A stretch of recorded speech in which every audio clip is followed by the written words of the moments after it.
All right, so once again, we are on chapter 1, section 4, the escape from darkness. Great to have everyone here today. I will share my screen so we can get started with reading.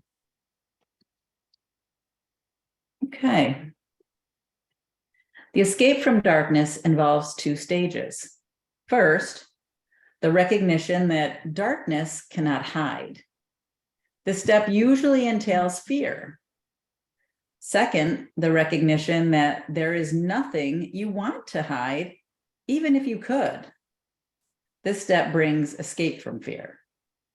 When you have become willing to hide nothing, you will not only be willing to enter into communion, but will also understand peace and joy. Holiness can never be really hidden in darkness, but you can deceive yourself about it. This deception makes you fearful because you realize in your heart it is a deception, and you exert enormous efforts to establish its reality. The miracle sets reality where it belongs. Reality belongs only to spirit, and the miracle acknowledges only truth. It thus dispels illusions about yourself and puts you in communion with yourself and God. The miracle joins in the at-one-ment by placing the mind in the service of the Holy Spirit. This establishes the proper function of the mind and corrects its errors, which are merely lacks of love. Your mind can be possessed by illusions, but spirit is eternally free. If a mind perceives without love, it perceives an empty shell and is unaware of the spirit within. But the at-one-ment restores spirit to its proper place. The mind that serves spirit is invulnerable. Darkness is lack of light, as sin is lack of love. It has no unique properties of its own. It is an example of the scarcity belief, from which only error can proceed. Truth is always abundant. Those who perceive and acknowledge that they have everything have no needs of any kind. The purpose of the at-one-ment is to restore everything to you, or rather, to restore it to your awareness. You were given everything when you were created, just as everyone was. The emptiness engendered by fear must be replaced by forgiveness. That is what the Bible means by there is no death, and why I could demonstrate that death does not exist. I came to fulfill the law by reinterpreting it. The law itself, if properly understood, offers only protection. It is those who have not yet changed their minds who brought the hellfire concept into it. I assure you that I will witness for anyone who lets me, and to whatever extent he permits it. Your witnessing demonstrates your belief and thus strengthens it. Those who witness for me are expressing through their miracles that they have abandoned the belief in deprivation in favor of the abundance they have learned belongs to them.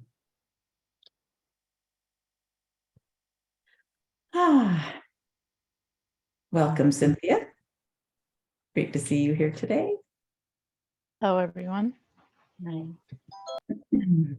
So that was an interesting read. Anybody have any thoughts about that? Yeah. The first paragraph. This step brings escape from fear. When you have become willing to hide nothing, you will not only be willing to enter into communion, but will also understand peace and joy. So I'm not sure if we've mentioned this before, but we are a member of Alcoholics Anonymous and have been for the last 20 something years. We got sober in 2001, the first time. And we worked the steps, and I don't know if any of you are familiar with the steps of Alcoholics Anonymous, but step 4 is that we make a searching and fearless moral inventory of ourselves. And step 5 is that we share that inventory with God, ourselves, and another human being. So to do that, we had to write down everything that we had ever done that we felt the least bit of shame or guilt for. And that included, there's so many, like, even when we think we're being honest, there are things that we haven't told anybody, that we have done. And we had to write down every single thing that we'd ever done, including the things that we were desperately ashamed of. And there were 2 things that we really didn't want to tell anybody. And we didn't want to tell our sponsor, like the person that we were supposed to tell, because she loved us and we didn't want her to know what we were really like. But at the same time, we were desperate to stay sober at that point because we'd been living in an alcoholic hell. And so we did. And one of those things was very personal. We're not going to share it here, don't worry. But we told her absolutely everything, even the things that we really didn't want to, even the things that we were desperately ashamed of. And it was, sorry, the word that's coming to mind, miraculous, but the result was miraculous. She accepted us completely. She still loved us. She told us far worse things that she'd done, because that's the kind of woman that she was. But having done that, having, as it says here, we were willing to hide nothing. Having done that, that was the big, we knew that something significant had happened to us. It's like we drove to her house feeling as if we had this darkness inside us, and we drove away without that being there anymore. And that was the summer that we had kind of the beginning of a spiritual awakening that, was, then we found the course, and then we found other things. And but for a few weeks after that, we felt like the way it's described in the big book of AA is a wind blowing through us, and that's how it felt. We felt completely transparent, completely free, and it was wonderful. And we share that because, like, most people will never be like backed up against the wall like we were. It's like, you do this properly or you're going to drink again. And so we did it properly, and otherwise we wouldn't have done. We'd have been like, and we did, we thought, oh, we've told her so much, do we really have to tell her these last things? And it was, yeah, you do. Today, in our relationship and our friendship with Angel, we are very committed to sharing everything, all the thoughts that come, everything that comes, even when we're ashamed of them, even when we think it might be damaging to our relationship, even when we think it might hurt them. We what's the word? We bite the bullet and go to it, because and what comes from that is always good, It's this idea, and it comes up again in the course, doesn't it? This idea that we cannot hide anything from the Holy Spirit. We have to be prepared to show them everything. And it takes that courage born of desperation, I suppose, for us anyway. Honesty is not something that comes naturally to us. So thank you for listening. I'll leave it there.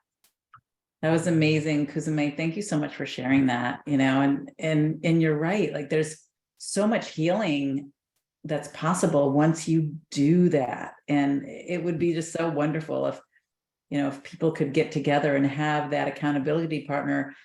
You were able to do that through AA, but what a wonderful thing to do, even if you weren't necessarily trying to become sober, if you were to go through all of the steps just to heal your life in general, would be so powerful, right? Just not feeling like you had to hide anything, because as soon as you feel like you have to hide things, then the ego takes hold. Like, you're guilty, you're damaged, you're this, all of the horrible words that your subconscious continues to tell you about that thing, that awful thing you did that you're holding yourself a prisoner for. So thank you so much for sharing that and your experience around that, because I think that's what this is all about, right? Sharing these experiences so everyone can see just how healing and miraculous it is. So I appreciate that share. Does anybody else have anything they want to talk about with regard to this? Yeah, I think that experience for me of that deep down honesty helped with understanding how simultaneous thought and all of what comes back, because I then do not have to have any walls of defense up, including from myself, because I could now accept myself so deeply transparent. And it, for me, helps in that eliminating time from the connection with my source. It made me connected all the time because there was nothing I had to set aside, if you will, and skip over. And so if I even try to kid myself or have a veil over myself when I'm doing something, this other voice is like laughing at me, like, come on, really? You're trying that again, kind of thing. And so it's instant. And that lack of judgment, whether it's self-judgment or judgment of others, because that honesty also allows me at least to meld much more and commune with others. That whole lack of judgment and all the things the mind goes through when it's judging takes up time, takes up space. Maybe the connection I become unaware of the connection through all that because it's distracting. Now not having that, it's just succinct, clear, and, part of who, and basically who I am, period, not just a part of. But it clears a lot of things. Yeah. Yeah. Thank you, Mary. Yeah, I mean, it just seems really powerful to us right now, just looking at that. If we think there are things about us that are actually sin, that are actually shameful, that actually we have to be hidden in order to be loved, then we will always feel alone, and we will always feel separate, and we will never be able to love or be loved, or by anyone, including acknowledge. We won't ever be able to even believe that God could love us, and that's the so we can't just sweep it aside, or we can't anyway, and just say, oh yeah, well, we know God loves us no matter what. We have to be willing to actually say, yeah, and take it to the Holy Spirit and say, look, this, we think this, we feel this, and get it out in the open. And yeah, powerful. Thank you. Yeah. Yep. Kind of Thank sounds you, like what you. I feel such a strong connection with you right now. Thank you for sharing. Oh, thank you, Mary. That was beautiful. I wanted to say that it almost sounded like what you went through, Alicia, a little bit with what you explained. Yeah. All right, are we ready to continue on to wholeness and spirit?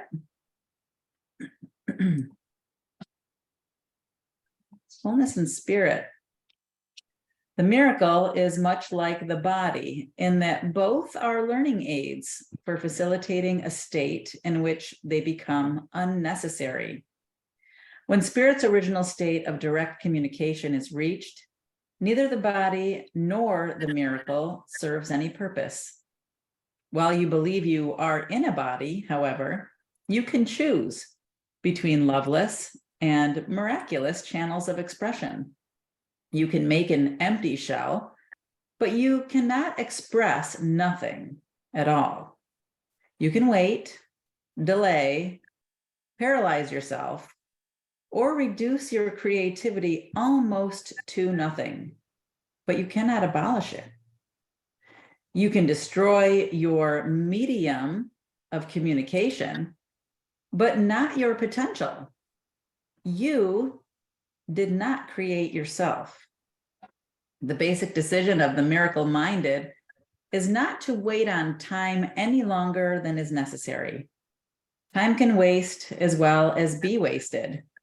The miracle worker, therefore, accepts the time control factor gladly. He recognizes that every collapse of time brings everyone closer to the ultimate release from time, in which the Son and the Father are one. Equality does not imply equality now, when everyone recognizes that he has everything. Individual contributions to the sonship will no longer be necessary. When the at-one-ment has been completed, all talents will be shared by all the sons of God. God is not partial. All his children have his total love, and all his gifts are freely given to everyone alike. Except ye become as little children means that unless you fully recognize your complete dependence on God, you cannot know the real power of the Son in his true relationship with the Father. The specialness of God's Son does not stem from exclusion, but from inclusion. All my brothers are special. If they believe they are deprived of anything, their perception becomes distorted. When this occurs, the whole family of God, or the sonship, is impaired in its relationships. Ultimately, every member of the family of God must return. The miracle calls him to return because it blesses and honors him, even though he may be absent in spirit. God is not mocked, is not a warning, but a reassurance. God would be mocked if any of his creations lacked holiness. The creation is whole, and the mark of wholeness is holiness. Miracles are affirmations of sonship, which is a state of completion and abundance. Whatever is true is eternal and cannot change or be changed. Spirit is therefore unalterable because it is already perfect. But the mind can elect what it chooses to serve. The only limit put on its choice is that it cannot serve two masters. If it elects to do so, the mind can become the medium by which spirit creates along the line of its own creation. If it does not freely elect to do so, it retains its creative potential, but places itself under tyrannous rather than authoritative control. As a result, it imprisons, because such are the dictates of tyrants. To change your mind means to place it at the disposal of the true authority. The miracle is a sign that the mind has chosen to be led by me in Christ's service. The abundance of Christ is the natural result of choosing to follow him. All shallow roots must be uprooted because they are not deep enough to sustain you. The illusion that shallow roots can be deepened and thus made to hold is one of the distortions on which the reverse of the golden rule rests. As these false underpinnings are given up, the equilibrium is temporarily experienced as unstable. However, nothing is less stable than an upside-down orientation, nor can anything that holds it upside down be conducive to increased stability. I remember reading this when I first started reading A Course in Miracles, and I started getting nervous, thinking, uh-oh, what's going to happen to my world? It's going to be unstable. My distortions are all upside down. Oh, wow. On the contraire, all comes into a nice, smooth orderliness that we wonder why we ever leave.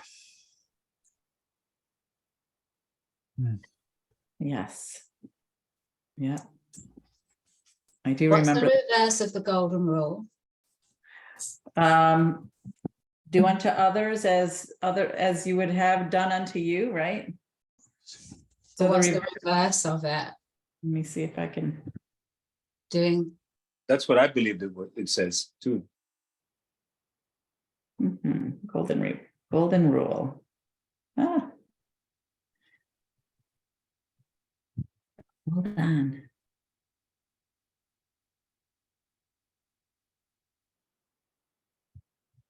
Yeah, treat others as you want to be treated. So reversed would be treat others as you don't want to be treated, okay. right?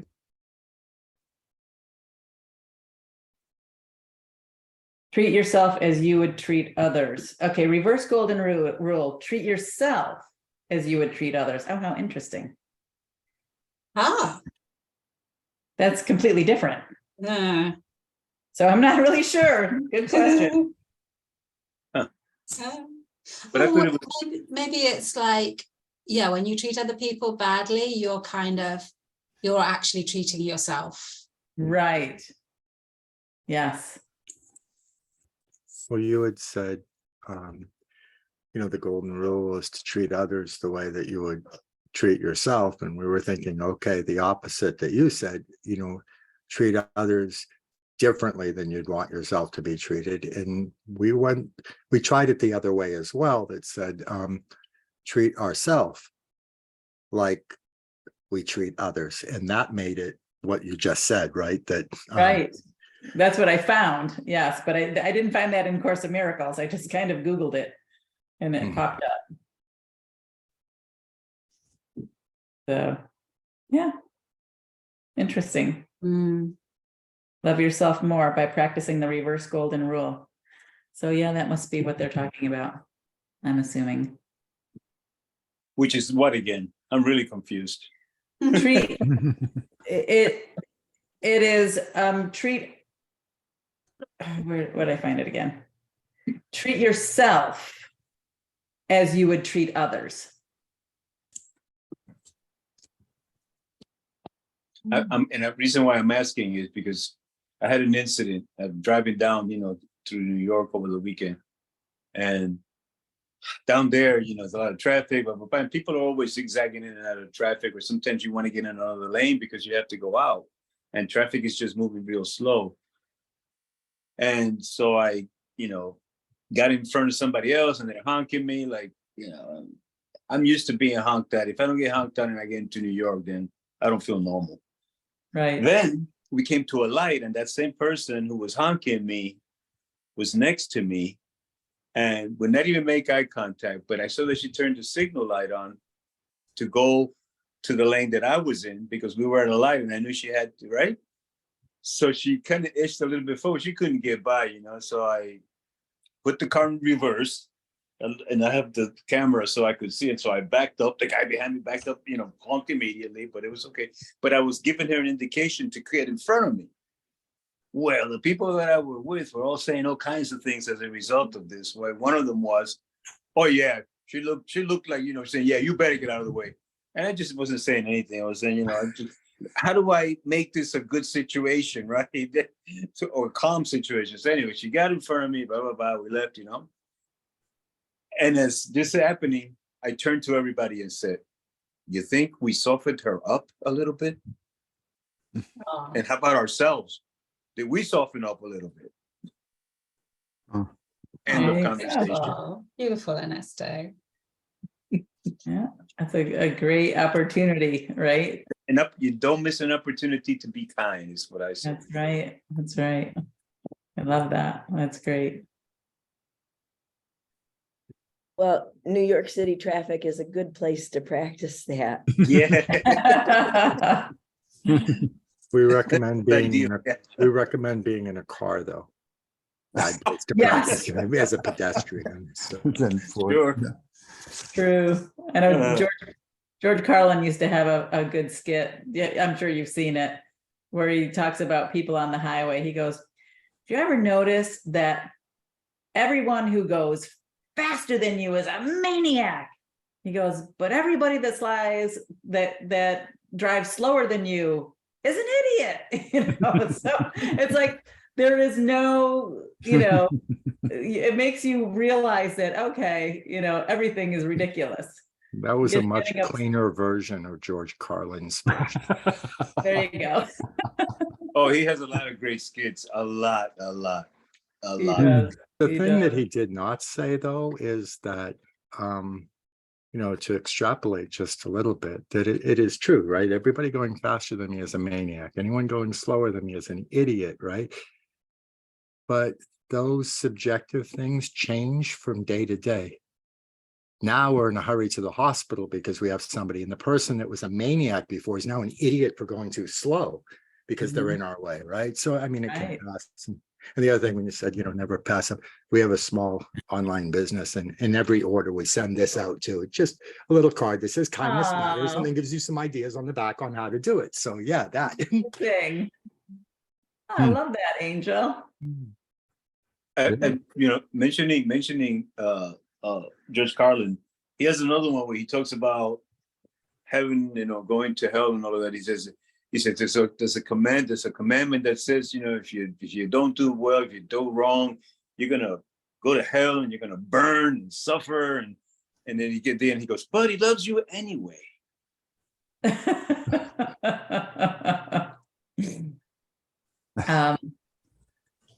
Just getting back to the whole thing of driving, I think that the reason why we're even talking about this, there was something in the reading that kind of spurred it, right? Kind of think of even how we even got on this topic. I know. Da.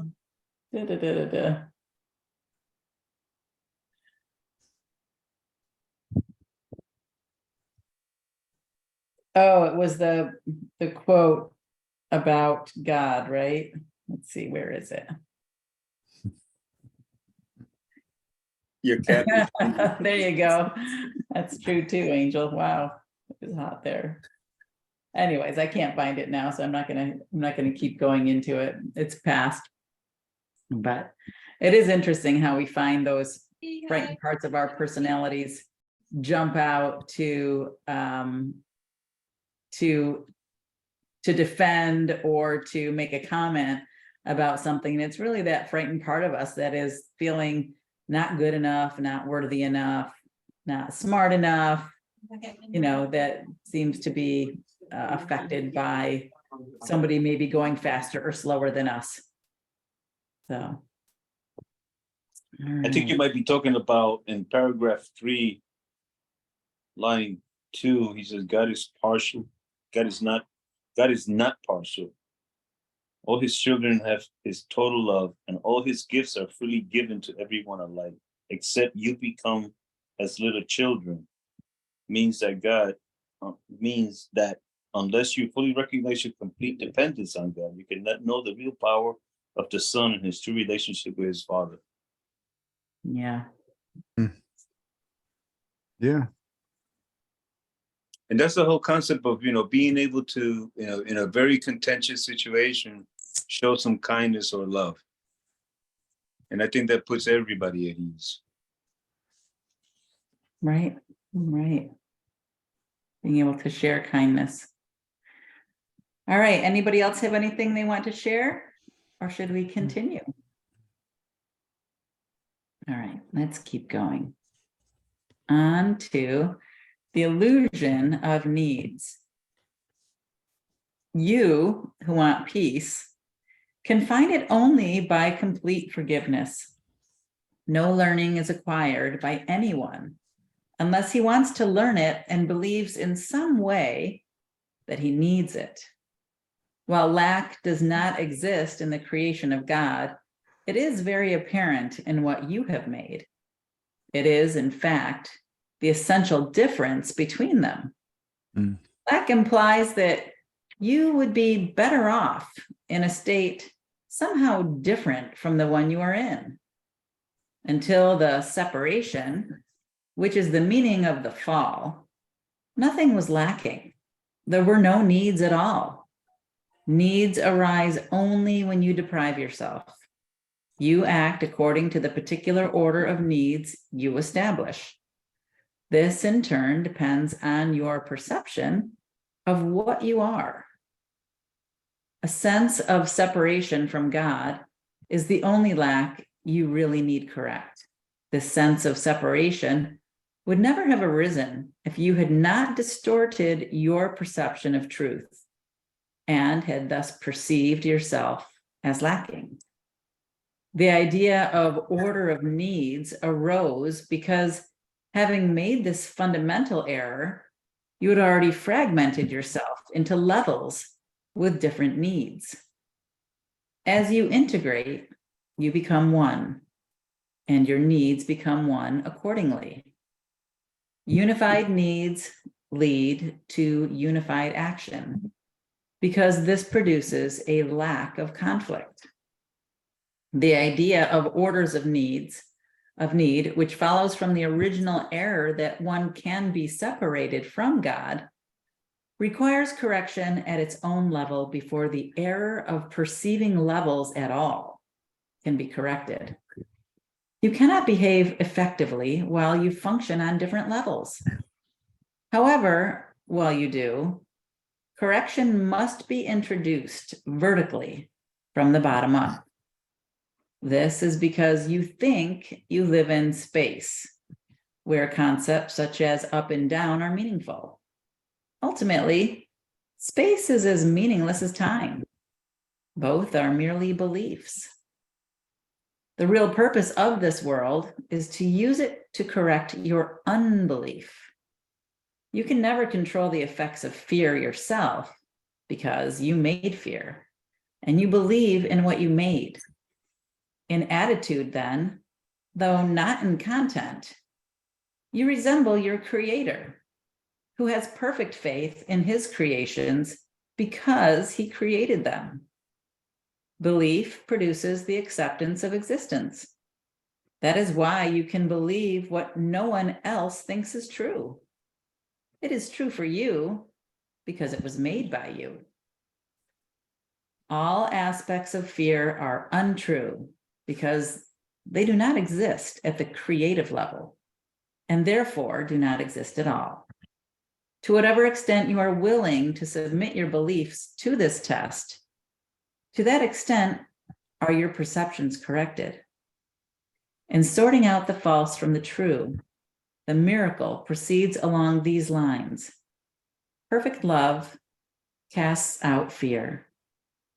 If fear exists, then there is not perfect love. But only perfect love exists. If there is fear, it produces a state that does not exist. Believe this, and you will be free. Only God can establish the solution, and this faith is his gift. Well, that sums it up quite nicely, doesn't it? Well, we remember reading that. We remember being very frustrated when we read that for the first time, because we read it and we didn't understand it. And then it says, believe this and you'll be free. It's like, we really want to believe it. We don't understand it. We don't know what it means. How can we believe it if we don't know what it means? We think we've come a little way since then, but we're still not, still obviously not 100%. Hey.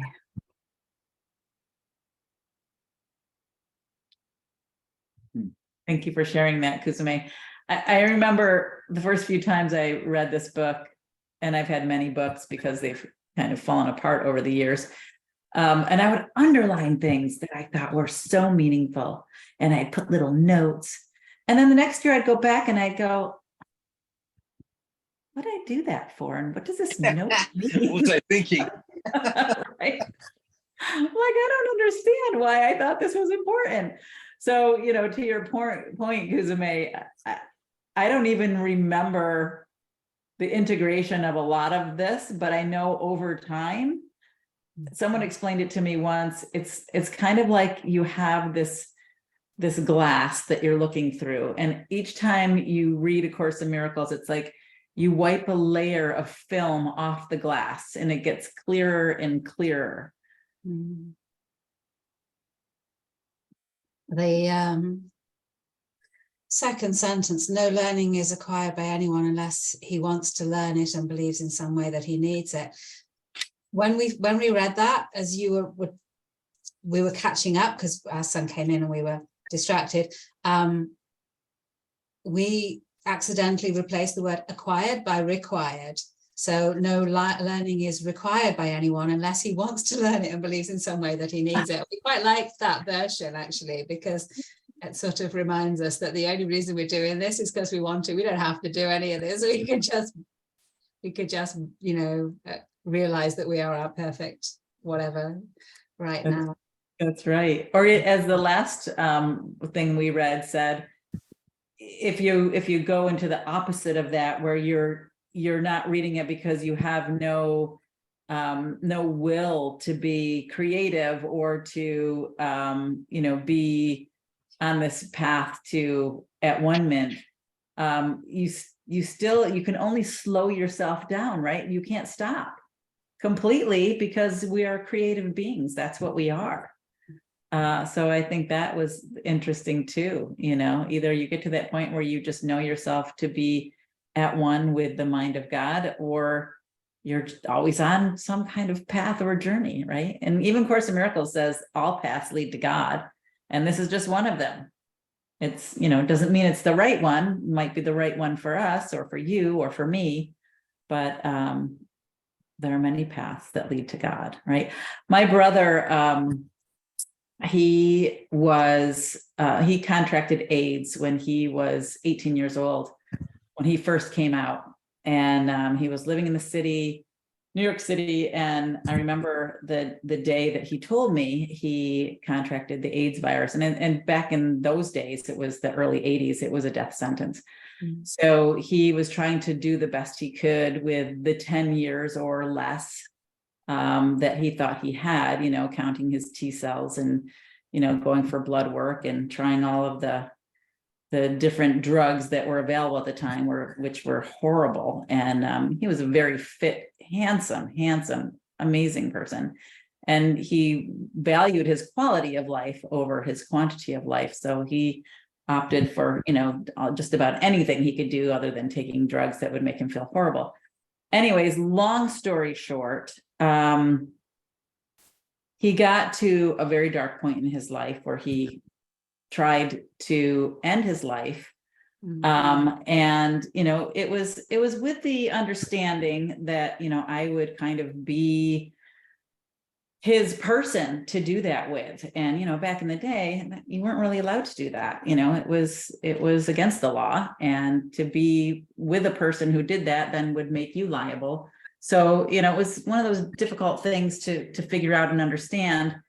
And, he said to me one day, he said, I'm going to go for a walk. Or he said, what are you doing on Saturday? And he was very angry. I remember he was just very unhappy that he had been cheated out of this life and it wasn't fair. And, of course, all those things were understandable. And I took the kids to Ithaca to walk the falls, and I gave him his time and his space alone because he wanted to be alone. And I thought to myself, okay, this is his choice. This is what he's going to do. And when I came back to the house, there were pills everywhere. The bed was disheveled, and I found him in a fetal position, lying in a pool of his own urine in the bathroom. And I thought he had died. And when I felt his pulse, he was still alive. And this had been hours after. Mm-hmm. So I was left with a choice. What do I do? What do I do at that moment? Because at one point, on the one hand, I had agreed to let him do this thing, but on the other hand, he didn't do this thing. And I had given him plenty of time to do this thing. So I thought this was a cry for help. This thing didn't happen. And I thought if it was me, I probably would have done it so that if I really wanted to do it, I would have made sure it was done. Because he had ample time to think about how he might want to do this. So I called the paramedics, blah, blah, blah. Long story short, he got himself back into this, this doctor who was an infectious disease specialist, which he referred to as his angel. And he started rebuilding his life. Now, he was not happy with me. Let's just get that straight. When I got to the hospital, he was furious with me and blamed me for not honoring, his wishes and all of the above. But I saw something happen when he got back into reclaiming his life, albeit an illusion. This spiritual entity within him, now all of a sudden he lived as if his cup was half full, not half empty. Up to that point, his cup had been half empty. He had been cheated. Now he was in this new place of just wanting to be of service and open and getting all kinds of downloads, information. And he would share all of this information with me. He would write it down and, and he'd talk to me about it. And I'd say, oh my gosh, I just read that in A Course in Miracles. And I'd get to the page and we'd share our notes. And he said, well, this just came into me, this information. And so that's why I say, all paths lead to God. Mine happens to be Course in Miracles, but he was getting the same information, right? Just direct communication with the Holy Spirit and how he was, going through his journey. So yeah, that's all I want. Long way to share that story, but yeah, it's, all paths lead to God. It's just our ability to be open to hearing God's voice, right? The voice for the Holy Spirit, and whether we see it as our cup half full or half empty. If we believe that we are abundant, or if we believe that we are in lack, we align with spirit or with fear. Because what we read, we can't have two masters. It's one or the other. Terry, I had a very similar experience with my husband where we had kind of made a pact. And then I wondered if he was going to keep that because, again, like you said, it exposes the person who's still alive to all kinds of criminal stuff. So I wondered if he was going to do something and not really tell me. And so one night, in the middle of the night, I woke up suddenly and turned over, and he was in a sweat. As it turns out, his blood sugar was 18, and that's really like death. And I sat there for a few minutes, just as you said, wondering, do I call the paramedics? Do I give him the glucagon? Do I do what I know I'm supposed to do? Or did he do something that then I don't want anybody to know about? So do I refuse an autopsy and just sit here and hold his hand and hug him? It was like this whole quandary. And then I said to myself, but I woke up. And if I wasn't meant to do something, I probably would have slept through it, which were very hard words for me to swallow a few years later, several years later, when he died in his sleep and I did not wake up.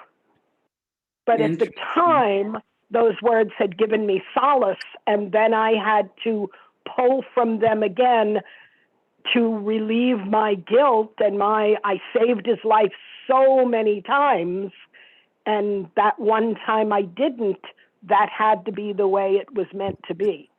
But that was a hard pill for me to swallow. But it did free me to finally look at it and say, that's what was meant to be. Right. Thank you for sharing that, Mary. Angel, you had your hand up too. Yeah.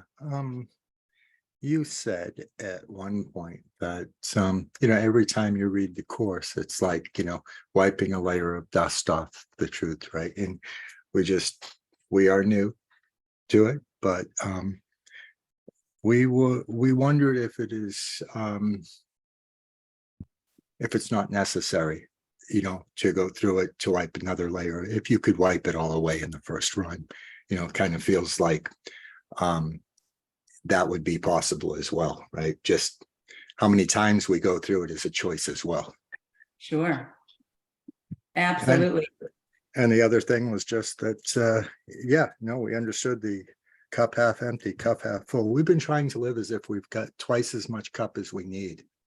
So, you know, just a different way. Nice. That's wonderful. So I don't know if I can answer your question, you know, is it necessary to go through it just once? I didn't know I'd be reading this for my entire life. That was never my intention. I'm the type of person, I see a movie once and I'm done. I don't want to see it again. You know, I read a book once, I don't want to read it again. You know, I read A Course in Miracles and I did the same thing. I was like, I know everything now. I have got the key to the treasure house and I am just going to create this amazing life. And I just had that idea that I knew to ask God and align myself with truth and love and spirit. And I found that the further I got away from doing the lessons, doing the reading, the more my life just went right down. And I remember saying to myself, why am I having these thoughts? Why am I reacting this way? I know better. I know better than to do this. And for me personally, I found that if I don't continue to read it, life happens. Life doesn't stop happening. Most of the people I am surrounded with are not A Course in Miracles students. So for me, having you people who are me, a projection of me, is wonderful because I love to just be in this environment of growing and learning and wiping the lens clear every day that I am doing this work. And Course in Miracles even says, when you read it, you can't align with fear. You can only be in a place of love. I can't remember because of the frequency it resonates is so high that just even reading it just gives me peace. Just brings that peace into my soul. So for me, I have found that I have to do the work. Maybe someday I won't have to do the work and I can just be at that place of at one all the time, and that would be great. But you know, maybe it's even more than that. Maybe I'm just meant to do this work with a lot of people. I don't know why. I don't question it. I just know that for me, this is what is necessary. So I'm glad to be here, and I'm thankful that you are all here on this journey, and we are all sharing this together. Yeah, I agree with you. I agree with you 100%. Thanks, Terry. One of our favorite questions that the course asks us is, how long is an instant? I mean, yeah, Oh, yeah. that is how long it takes. Yeah, if we're willing. I mean, we feel very much that we know reincarnation isn't addressed in this, but we feel very much as if we were born knowing this, and that we learned, you know, well, it kind of says it, doesn't it, that we've got a lot of unlearning to do. We learn a lot of contradictory things in order to seemingly survive in this society that we seem to have created. Oh, we don't know, it gets very complicated, but yeah, it's like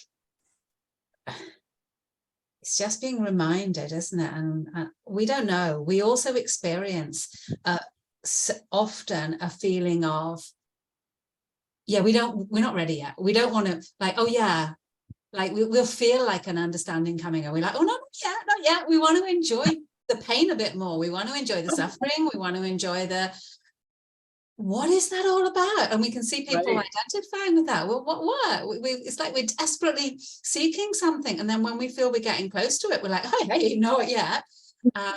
Yeah. So there's that. All feelings I have also had. Ernesto, did you want to say something too? Well, that what you're saying, that I too am surrounded by most people that don't read from this book. And so I come across situations where, because I don't like anybody, what is that word? Proselytizing to me. I don't like to proselytize either. And I often, like the incident with the car, and everybody was chiming in on their own whatever.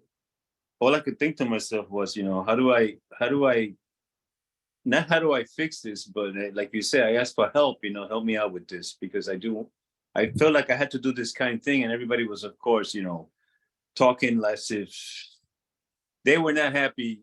They were not happy with what I was doing. I mean, I could sense all the feelings, and I just did it and just said my thing and said the heck with it. Whether they like it or not, I'm going to do this. It doesn't matter. And in the end, it did quiet everybody down. In the end, it was over quickly. I mean, it was the end of it. It was quick. It ended. And then I felt free. I felt so relieved that everything went fine. I didn't have to say anything about being kind. I didn't have to say any of that. Just a few things that I said stood out as being very apropos to the situation. Good. And that is what makes me feel like good. When I can just act out whatever it is that I'm doing without pushing back, I know I'm okay. I walk away with it feeling good, like, okay, it's a freeing kind of an experience. The guy that I went to Spain with, he was, a whole nother zone all the time. And I had to keep reminding myself not to get caught up in that wave. And in the end, on the way back, he just kept talking about, he was trying to figure out what was going on with me. And I just said, I'm nothing, there's nothing going on with me. I'm that person that you knew 30, 40 years ago, but we all change. I mean, obviously he had become more corporate mindset kind of thing, if I can even say that without being too judgmental. But in the end, I kept referring to him and telling him, because he was the one who introduced me to the whole Toltec thing. Yeah, and also, and I kept saying that, you're the one, and you're the one that gave me this book to read, and he goes, I gave you this book to read. I go, yes, and here it is. If you want to read it, fine, read it again. Because I'm not going to read that. I don't have time for that. I said, okay, just keep it. I think what it is, and to speak to what Kuzume was saying, and maybe to how everybody calmed down in the car for you, Ernesto, is that the truth is the truth, and we all do know it, right? And on some level, when we hear it or see it, we remember it and we recognize that it's always been there, right? That's well said. Thank you.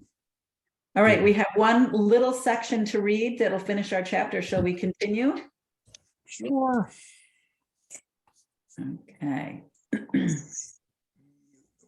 Distortions of miracle impulses.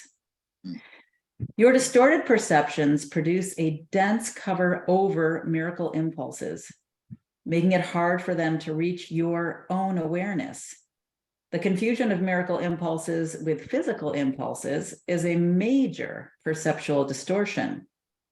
Physical impulses are misdirected miracle impulses. All real pleasure comes from doing God's will. This is because not doing it is a denial of self. Denial of self results in illusions, while correction of the error brings release from it. Do not deceive yourself into believing that you can relate in peace to God or to your brothers with anything external. Child of God, you are created to create the good, the beautiful, and the holy. Do not forget this.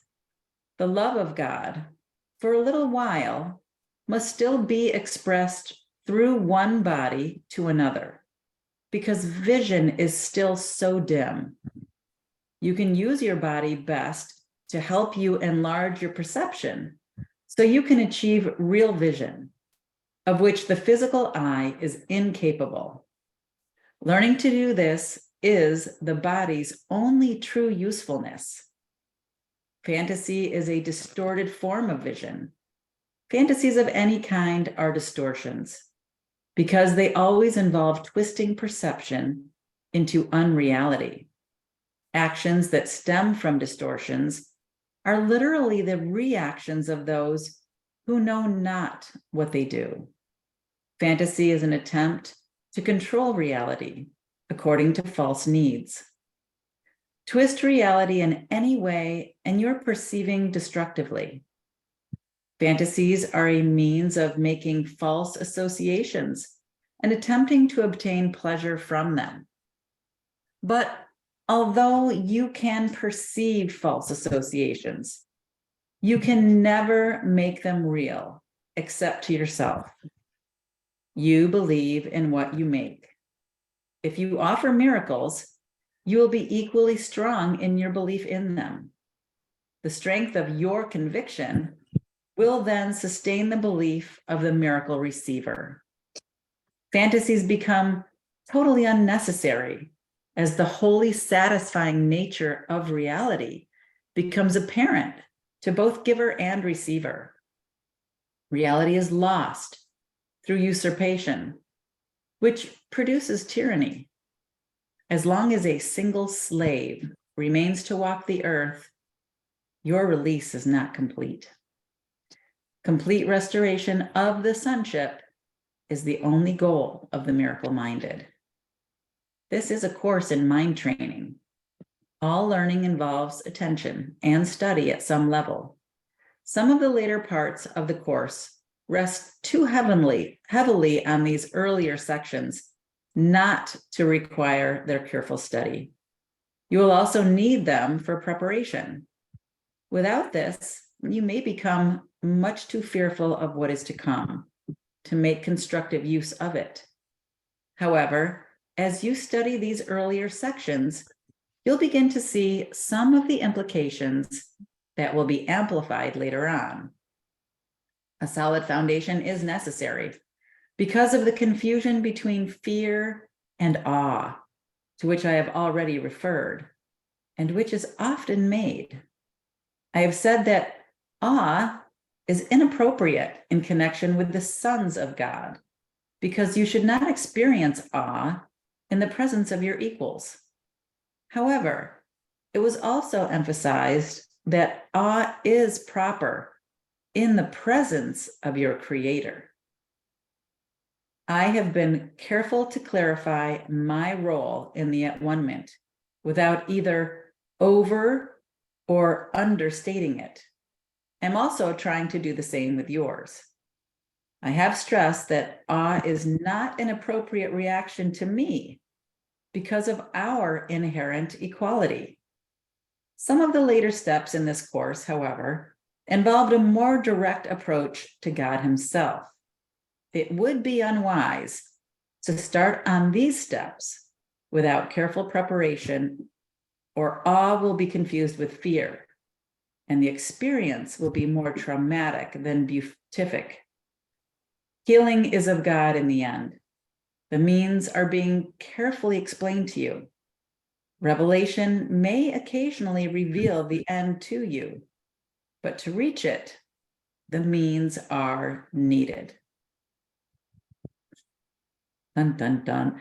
To speak to what you were saying about before Kuzume, that last paragraph is like, oh my gosh, am I ready for the end? I don't know if I want it to be the end. And obviously you don't, because you keep doing it.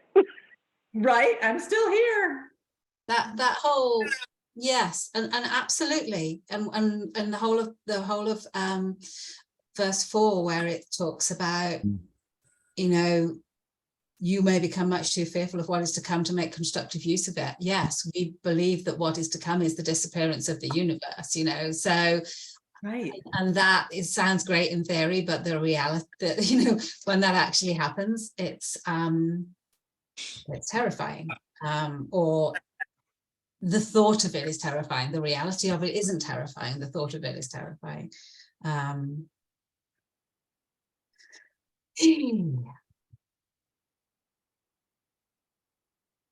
Yeah, the reality is exhilarating, and nothing is lost but until you've taken that leap of faith,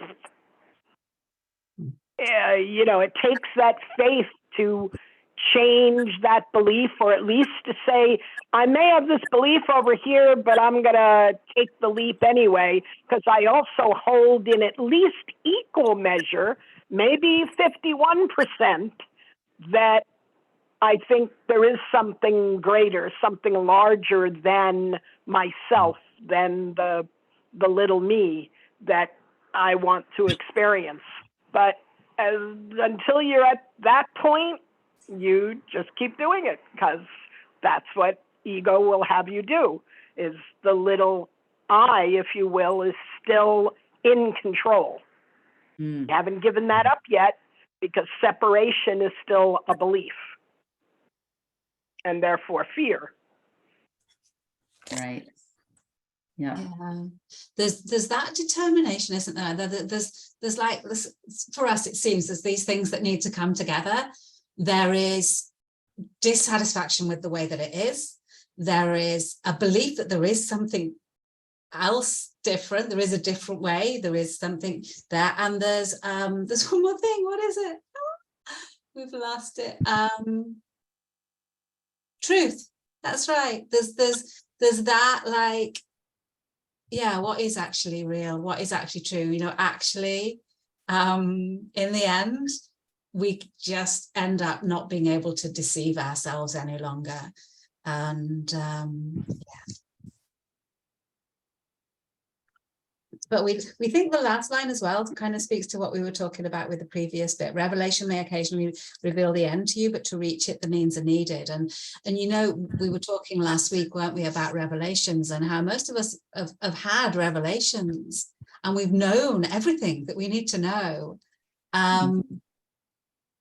And yet we're still here, we're still reading the book, we're still slogging away. It's like we're still needing, we haven't reached that. The end has been revealed, and we know that it's truth, but we're still not there. Yeah. I was listening to an interesting podcast today about spirituality, psychology, quantum physics, science.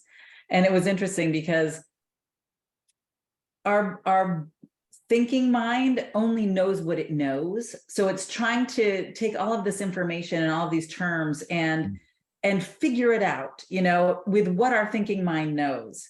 But the truth is so far beyond that, right? That we're trying to think of, what does the end mean, right? And if you've ever read the Disappearance of the Universe, you know that Arton and Persa can just materialize at any point they want and show up in Gary Arnold's life. Right. So how is that possible or not possible, based on what we feel the truth is or isn't, based on what we know or don't know. Right. So I think, again, the fear comes from maybe our small minded thoughts about what reality is. And if we were ready to give up what we feel reality is, we would see something completely different. Not the end, but a new beginning. Yeah, I agree. We Yeah. know that we're out of time. We do, but it's just, we're going through this really right now in a more secular kind of way. We have dissociative identity disorder, multiple personality, and we are integrating now. And that talk about the fear and the letting go and and the becoming one, and that's what's happening on a very this level kind of level. And yet the feelings of terror sometimes, and what it's going to be like, and it was always helpful to hear Mary quip, and nothing is lost. Well, that's good, because we feel like we're dying in some way. It's just so anyway, it's just yeah, this will probably we're not going to predict, but the way things are going, it'll probably finish happening before we get through the book. So we'll let you know how that turned out. Okay. And if it turned out any better than we feared, so we're sure it will. It's just the experience is terrifying sometimes. Yeah. Thank you for having the courage to share that with us, Angel. I'm sure that's not been an easy choice to do. And I know that Kuzma even sharing, you know, a lot of the things from the 12-step, there's so much in that sharing, right? That being vulnerable and, you know, trusting. But I just wanted to say this is a safe place and, you know, we all support you and support each other here. So that's always part of it. Angel had asked before if I would be available by email. I'm always available if anybody has questions. If you have my phone number, feel free to text me or call me. You can email me. I have several emails. So if you don't have my information, let me know. I'm happy to share it with you. And I can also, you know, text you. I'll actually put it in the chat box quick before we leave. So if anybody wants to get me, they can. Okay. Thank you. You're welcome.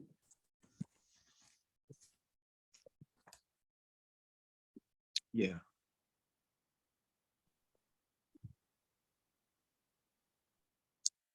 Thank you for being so accommodating. Well, you know, we're all one here, Ernesto. I am you, you are me, I am the walrus. So I'm happy to.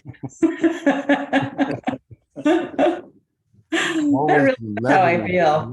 levity. We have to have it. It really is. Cuckoo, right? Cuckoo, that's right. That's right. But thank you all for joining. Does anybody else have anything they want to share before we close today? I just like Create a to say wonderful thank you to week. everybody for, you know, I guess like getting the image right now, it's like we've got this big bowl and we've been kind of scraping on it, trying to get everything out of it. And we're getting down to the bottom. There's not very much left. And you know, wait a minute. I think I'm looking at this exactly opposite. You got to get out of the bowl. And There is then no. everything is. There is no bowl. Thank you, wherever that came from. All right, everyone. Thank you for Karen. joining. Thank you, We everyone. will see you Peace next out. week. And bye from Liz. Thank you. And glad to have all of you here. All right. Bye, everyone.